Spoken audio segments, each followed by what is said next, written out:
जय जगन्नाथ। मु ममता पाणी मो यूट्यूब चैनल साहित्य दीदी को आपण समस्त को स्वागत करुछि। पिला माने आ पूर्व क्लास रे आमे कांत कवि लक्ष्मीकांत महापात्रंकर जीवनी और साहित्य कृति विषय टीरू अल्प किछि पढिथिले। आज आमे आउ किछि पढिबा। देखो पिले बही बाहर कर पृष्ठा 43।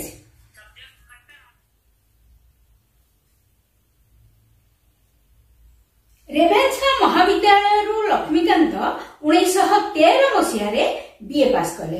एकदा एंट्रांस पढ़िबा बेले तांको अभिभावक दायित्व तुलाइथिबा से बेलर रेभेन्सा छात्र उमाचरण दास 1913 बेलकू पुरी रे चाकरी करथिले ओ कुंढेई पेंट साहिरे बसा करी रहुथिले। उमाचरण को देखा करिया पई लक्ष्मीकांत पुरी गले। सेठारे से तांका पाखरे रही जगन्नाथ दर्शन कले।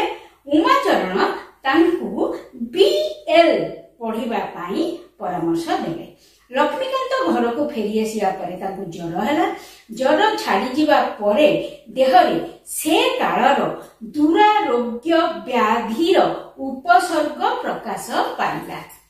पिता भागवत बाबू तांको चिकित्सार समस्त प्रयत्न कले हैं लक्ष्मीकांत शारीरिक स्तर में विकलांग हो गले।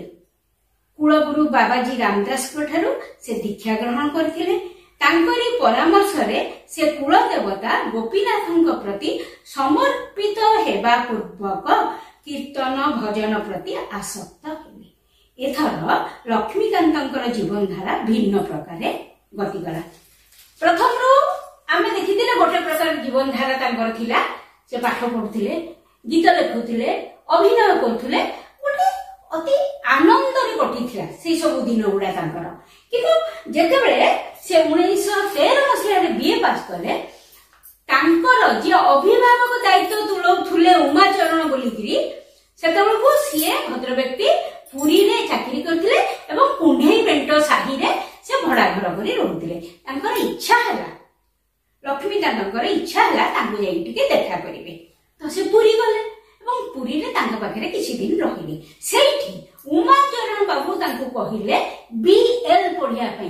मु तुम कहिथिली बीए रो full form bachelor of arts जोटा एबेकार +3। सी तांको कहिले बीएल पढिया पई। बीएल माने बैचलर ऑफ लॉ अर्थात वकीलाती पढिया को कहिले। एने तांको बापा भी वकील थिले ना। सेठू से जगन्नाथ दर्शन कले एवं पुरी रो फेरी आसिले। पुरी रो से फेरी आसिले पिले हठात तांको ज्वर होला। ज्वर हबार अल्प दिन भितरे तांकर कोन होला ना देह रे सेबेकार दुरारोग्य व्याधि। सेतेबेले व्याधि माने पिले व्याधि माने रोग। दुरारोग्य माने जो रोग आरोग्य हेबा दुसाध्य कष्टकर सेतेबेले से रोग भल हो नथिला। सेंती गोटे रोगर उपसर्ग तांको देह रे देखा देला। उपसर्ग माने चिन्ह संकेत लक्षण। आमे मन करो तुमको ज्वर होईची हैला केम जानिना तुमको ज्वर होईची। तुम देह रे ज्वर होबार लक्षण देखिबा ना। आमे आगुर कोन थिला एई थर्मोमीटर नथिला। एबे भी मध्य आमे आग थर्मोमीटर पाटरे दउ ना। आग बेक पाखरे टिके हाथ मार दउ। लक्षण कोन देहटा ताती थिबो, आखि लाल लाल टिके दिसु थिबो, हाथ उडा ताती थिबो, मुहटा केमती फुल्ला फुल्ला दिसु थिबो। एवडा सब लक्षण ज्वरर। मनकर मिली मिला हला तुमको केम जानिबो देह रे नाली नाली चकड़ा चकड़ा सब फळी जाइथिबो, प्रबल ज्वर होथुबो। एवडा सब लक्षण। सेमिति तांको जो व्याधिटी बा रोगटी ग्रास कला जो रोग की सेतेबेले भल होई पार नथिला सेमति गोटे रोगर लक्षण तांका देह रे देखा देला। अच्छा पिले जेतले एते मौज मजारिया लोक जनक एमिति गोटे दुरारोग्य व्याधि रे पड़ी थिबे तांका केते कष्ट होइथिबो। तांकर सब कार्यकलाप परिवर्तित होई जइथिबो। बिया दौड़ा कुदा कुदी किछि नथिबो। काहेकि ना तांको भीतर भी गोटे चिंता आसी जइथिबो जे एमिति गोटे व्याधि मते हेला। तापर कौन है जे सी कौन कले जे कुलगुरु बाबाजी रामदास से दीक्षा नहीं थिले एवं बाबाजी रामदास परामर्श देले कौन ना गोपीनाथ तांकर कुल देवता तांकर वंशर देवता तांकर परिवार जे ठाकुर इष्ट देवता तांकर भजन कीर्तन प्रति ध्यान दबा को कहले पिले जिते बेले आमे सबुथुरे निराश हो जाऊ सेते बेले आमे भगवान को पाखरे निजको समर्पण करिदु द्रौपदी तांकर जेतरा वस्त्र हरण हेइला सेते बेले लुगा को भिटी की धइले धरी धरी धरी धरी जेतले न पारिले एवं सेठी उपस्थित जो सभासद मान को केते विकल हेकि डाकिले तांकोठु जेतले किछि आशा न पाइले हाथ टेकी देले प्रभु तू मते रक्षा कर आउ सेति बेले ही तांको देहरे शह शह वस्त्र बुड़ी ही जेतला दुशासन जेते टाणुतला सेते वस्त्र बारतला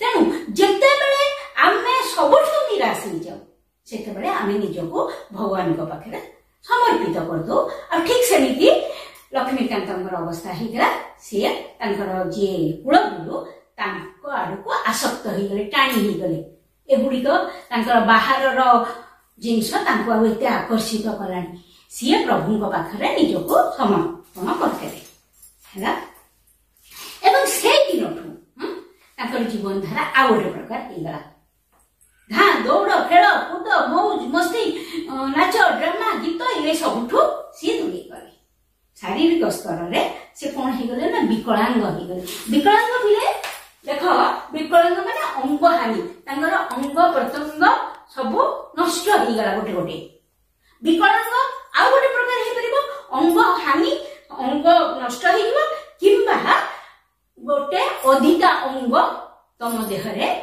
थिबो तो तुम सेठी मध्य कुआजिबो विकलांग बहुत पिलांगर तमे देखि जाओ बहुत लोकंगर देखियो हमर साधारणतः 5 टा आंगुली बहुत जनकर 6 टा आंगुली देखि जो कि नहीं मु जानिनी किंतु अछि हैं गोटे पिलाटा देखिबो तमे 2 टा आंगुली जोड़ी ही जेछि कहा तो देखिबो एठो आउ एतिको नाही कहा तो देखिबो पेपर रे पढुतबो टीवी रे देखुतबो 2 टा हाथ लगे 4 टा हाथ ये सब गुड़िक विकृत अंग तो विकलांग कौन आइदर अधिक थी ना नष्ट हो विकलांग आखि जनकर नष्ट हो विकलांग है सी शारीरिक स्तर में विकलांग हो गले किंतु मानसिक स्तर में विकलांग हेले नहीं मानसिक स्तर में से पूर्व जेतिकी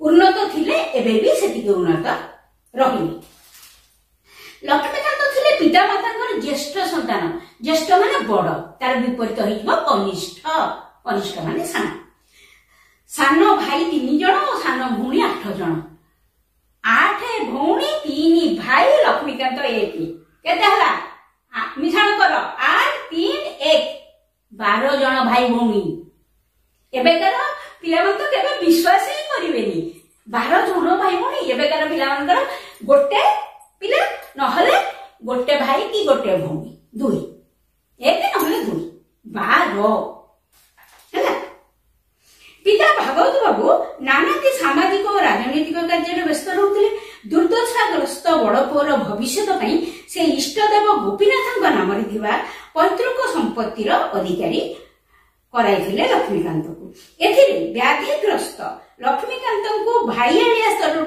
नानादी ईर्षा और माली मकदमार सम्मुखीन होगा पड़ता एभली दुसमय साहित्य संगीत संकीर्तन चर्चा इष्ट पूजा गुरुवाणी पालन थिला तांको पई सांत्वनार औषधि एही काटे एतिका देखिबा से होछनी बड़ पुओ बापांकर जेते भी पिला था होंतु ना कहीं समस्त प्रति बापा मांकर कर्तव्य अच्छी से हिसाब से भागवत बाबू कौन कले जिते देखिले पुओटी शारीरिक भाव में विकलांग हो जाउची तार से कौन कर जीवन सारा से कौन कले जे कुल देवता थिले तांको नारे जो जमी थिला से जमी को लक्ष्मीकांत को नारे करदेले पिले एबेकर माने तुमे शहर रे रहउतबा पिला माने जानिथु कि नहीं गां रे देखिबो तुमर जे कुल देवता तांको नारे किछि जमी खंजा जाए से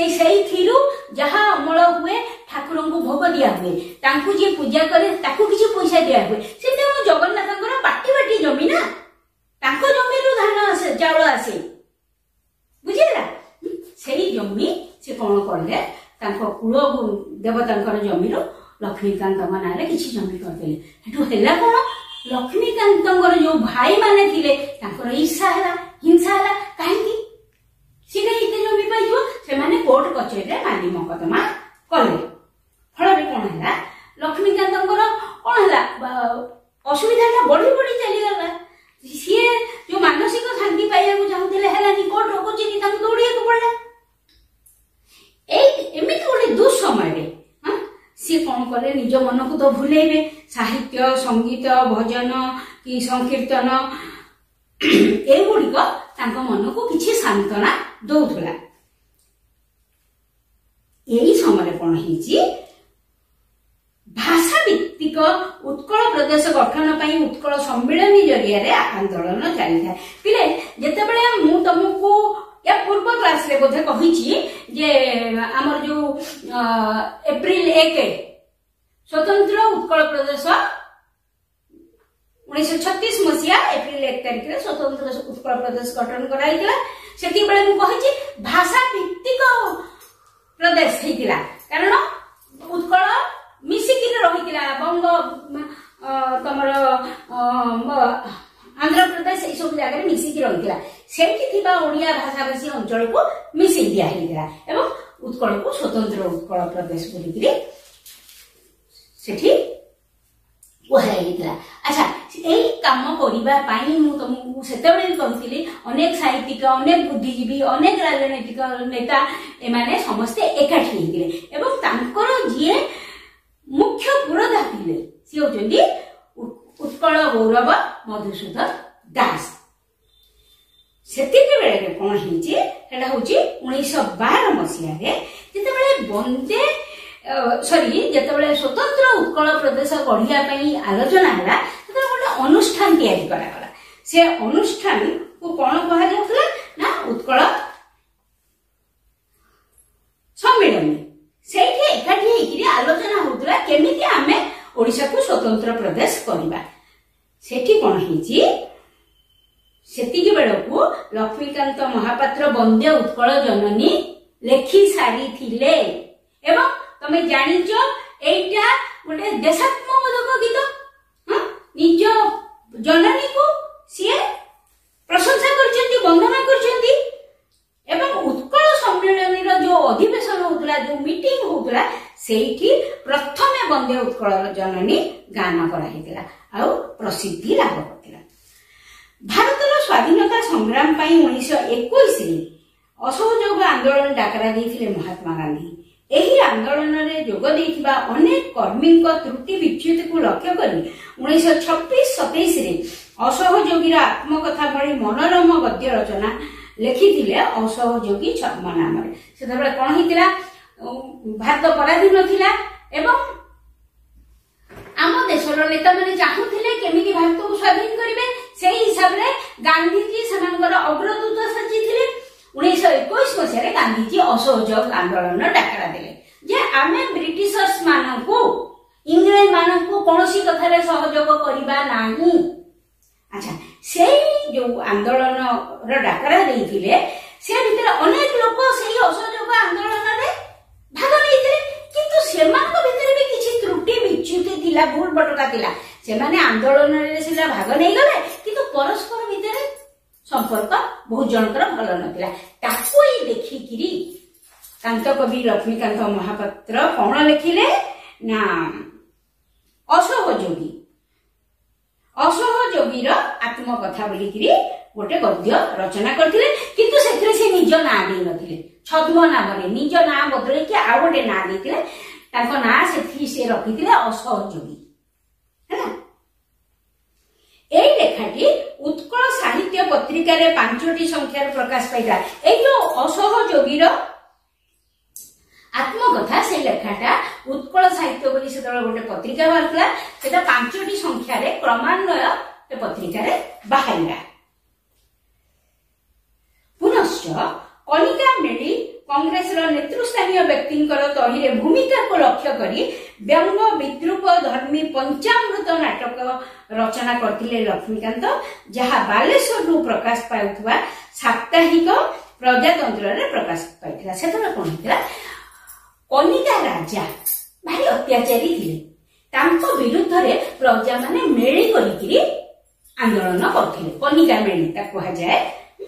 जेतला आंदोलन करथिले सेठी भारतीय जातीय कांग्रेस रो नेतृस्थानीय लोक मानकर जहा भूमिका थिला, से माने जो काम करुथिले ताकू लक्ष्य करिकी व्यंग विद्रूप धर्मी गोटे लेखा से लिखिले। से लेखार नाम थिला पंचामृत एवं बालेश्वर सेतेबेले गोटे साहित्यिक साप्ताहिक प्रजातंत्र प्रकाश पाउथला, सेइथिले लेखाटा प्रकाश पाइथिला। तमे पिले जो जो बही गुडा कम कहूची ता तळे अंडरलाइन करि दियो, पढिला बेलकु तुमको मन रखिया को सुविधा हो। भारतीय मुक्ति संग्राम संपर्क रे सचेतन थिबा तांको रचित अनेक कविता, लालिका, जातीय संगीत, कणा मामू उपन्यास, नाटिका आदि उपलब्ध होइଥାଏ।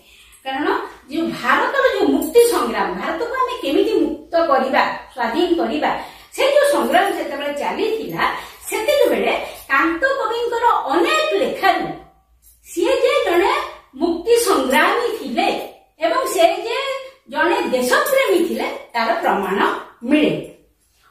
कोथुर मिले तांकर अनेक कविता, लालिका बोले देखो लालिका माने एठी मूल कवितार व्यंग रूप। गोटे गोटे कविता आगु लेखाई तार व्यंग रूप। व्यंग माने कोन? थट्टा।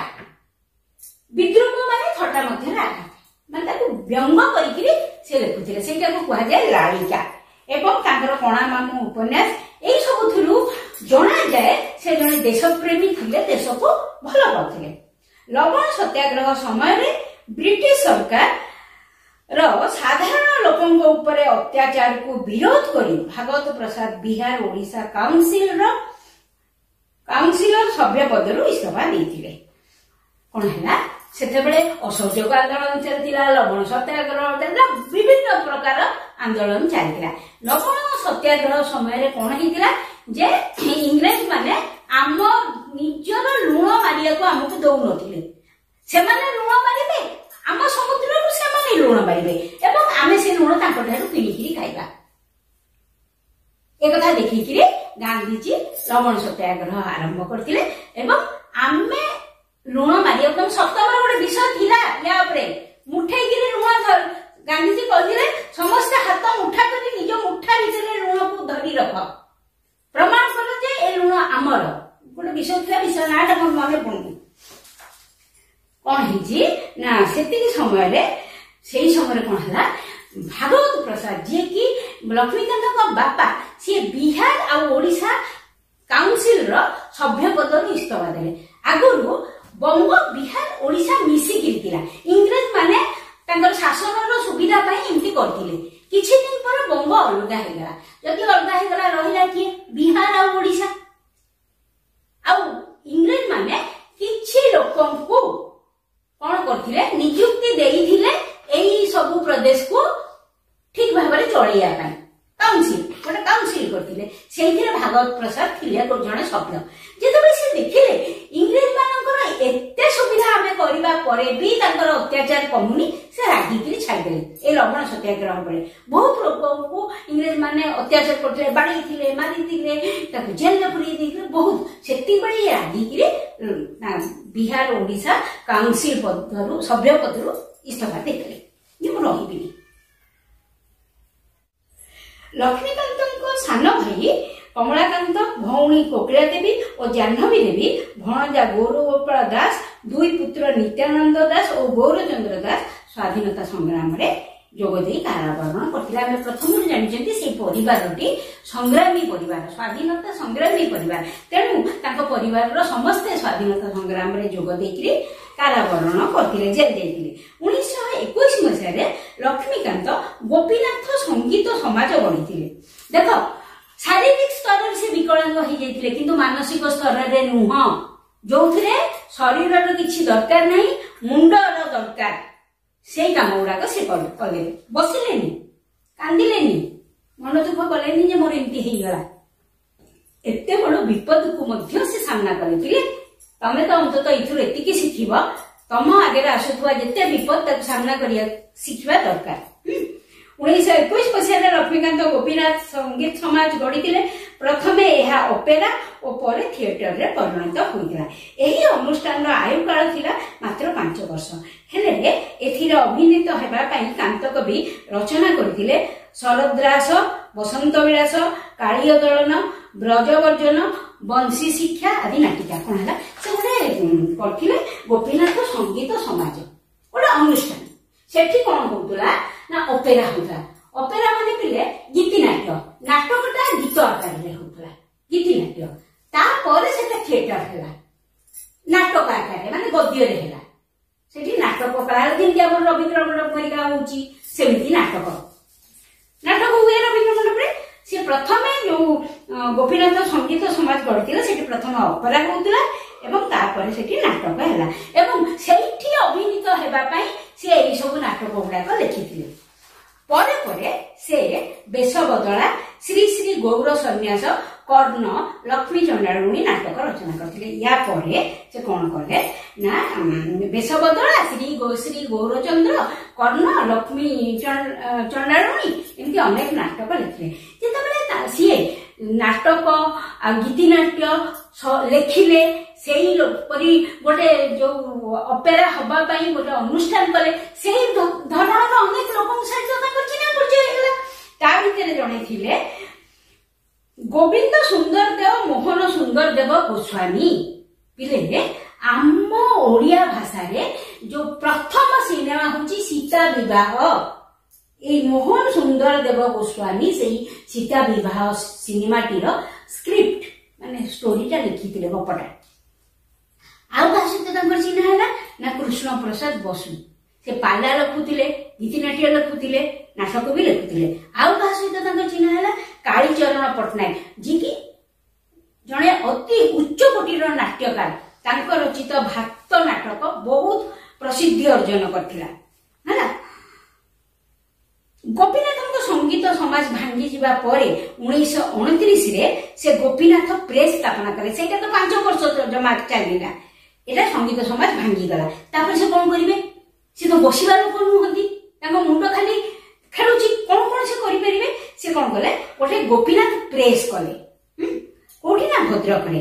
ସେଇ ପ୍ରେସ୍ ରୁ 1937 ମସିହାରେ ଡଗର ପତ୍ରିକା ବାହାରିଲା ଏବଂ ସେ ନିଜେ ହିଁ ସମ୍ପାଦନା କରିକି ସେ ପତ୍ରିକାଟି ବାହାର କଲେ। ପରବର୍ତ୍ତୀ ସମୟରେ ଡଗର ପତ୍ରିକାର ପ୍ରକାଶନ କଟକସ୍ଥ ପିଠାପୁରରୁ ବାହାରିଲା। କଟକରେ ପିଠାପୁର ବୋଲି ଗୋଟେ ଜାଗା ଅଛି, ଡଗର ପତ୍ରିକା ସେଇଠୁ ବାହାରିଲା। 1948 ମସିହାରେ ଭଦ୍ରକ, ତାପରେ ତାଳପଦା, କଟକ ଠାରେ ବିଭିନ୍ନ ସମୟରେ ଅବସ୍ଥାନ କରି ସାହିତ୍ୟ ରଚନା କରୁଥିବା ଲକ୍ଷ୍ମୀକାନ୍ତ ଗାଁ ଲୋକଙ୍କ ଦୁଃଖ ଦୁର୍ଦ୍ଦଶା ମୋଚନ, ସେମାନଙ୍କ ଭିତରେ ଥିବା ଅନ୍ଧବିଶ୍ୱାସ ଦୂର କରିବା ଏବଂ କୃଷି ଓ କୁଟୀର ଶିଳ୍ପର ଉନ୍ନତି ନିମନ୍ତେ ସେମାନଙ୍କୁ ଉତ୍ସାହିତ କରୁଥିଲେ। କଣ ହେଲା, ପ୍ରଥମେ ସେ ଭଦ୍ରକରେ କିଛି ଦିନ ରହିଲେ, ତାପରେ ତାଳପଦା, ତାପରେ କଟକ। ତାପରେ ସେ ଚିନ୍ତା କଲେ ଏଇ ଯୋଉ ଗାଁ ଲୋକମାନେ ମୋର, ତାଙ୍କ ଭିତରେ ଯୋଉ ଅନ୍ଧବିଶ୍ୱାସ ଅଛି ତାକୁ ସେ କେମିତି ଦୂର କରିବେ। ସେମାନଙ୍କର କୃଷିର କେମିତି ଉନ୍ନତି ହବ, କୁଟୀର ଶିଳ୍ପର କେମିତି ଉନ୍ନତି ହବ। ଗାନ୍ଧିଜୀ ଯେତେବେଳେ ଡାକରା ଦଉଥିଲେ କୁଟୀର ଶିଳ୍ପର ଉନ୍ନତି ହେଲେ ହିଁ ଦେଶର ଉନ୍ନତି ହବ, ସେଥିପାଇଁ ସେ ଚେଷ୍ଟା କଲେ। ଗାନ୍ଧିଜୀଙ୍କର ଆଦର୍ଶ ଓ ବାଣୀ ପ୍ରତି ସେ ଅନୁରାଗୀ ହୋଇ ସେ ସମ୍ପର୍କରେ ଅନେକ କବିତା ରଚନା। ସେ ଗାନ୍ଧିଜୀଙ୍କର ଜଣେ ସମର୍ଥକ ଥିଲେ, ଯାହାକୁ କୁହନ୍ତି ଅନ୍ଧ ସମର୍ଥକ। ଗାନ୍ଧିଜୀଙ୍କୁ ସେ ଖୁବ ଭଲ ପାଉଥିଲେ, ସମ୍ମାନ ଦଉଥିଲେ। ତେଣୁ ଗାନ୍ଧିଜୀଙ୍କ ଆଦର୍ଶ ଆଉ ତାଙ୍କର କହିବା କଥାକୁ ନେଇକି ସେ ଅନେକ କବିତା ରଚନା କଲେ।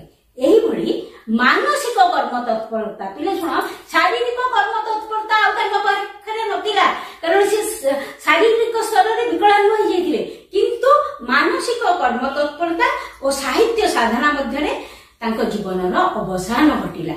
କେବେ ନା 1953 ମସିହା ଫେବୃଆରୀ 24 ତାରିଖ ଦିନ ଭଦ୍ରକ ଘରେ।